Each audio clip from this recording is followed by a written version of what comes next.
A series of budget cuts will automatically go into effect if Congress doesn't act by Friday. It includes a $46 billion cut to the defense budget. The effect will be seen right here in our area as more than 1,000 Fort McCoy employees will be forced to take furlough days. News 8's Carrie Vick joins us with the story.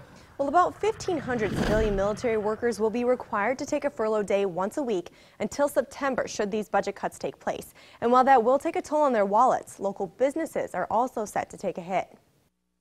We depend on Fort McCoy. We get a lot of business from there. Located just a few miles away from Fort McCoy, Jason Boris's bar and restaurant Jake's Northwoods in Sparta is trying to prepare for the impact of 1,500 Fort McCoy employees taking a 20% hit to their paycheck. We planned a little bit, just a reduction in food, but we're still busy.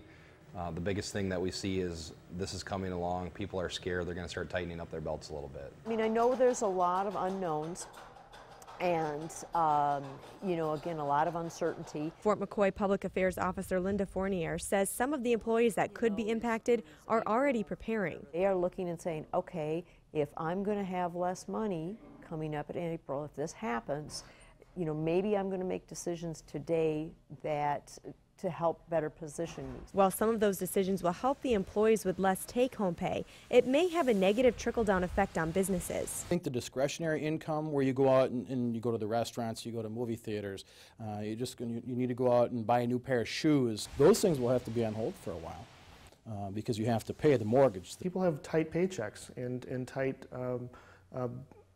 wallets right now, and any impact like that is going to affect how they're going to live their day-to-day lives, and you're going to cut back. You almost have to. They're cutbacks that Boris worries won't take long for his business to feel. The workers that live in Sparta and Toma, they're going out to eat. They have families. They live here. They're going to the post office, going to the grocery store, buying gas, all of those things.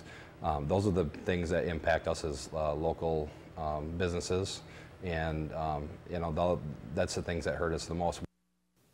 Now, Boris says he thinks people are a little bit nervous about the possible budget cuts. However, he says he expects Congress to come up with a plan at the last minute. Thank you, Carrie. The furloughs would account for only $4 billion of the $46 billion the Department of Defense needs to cut.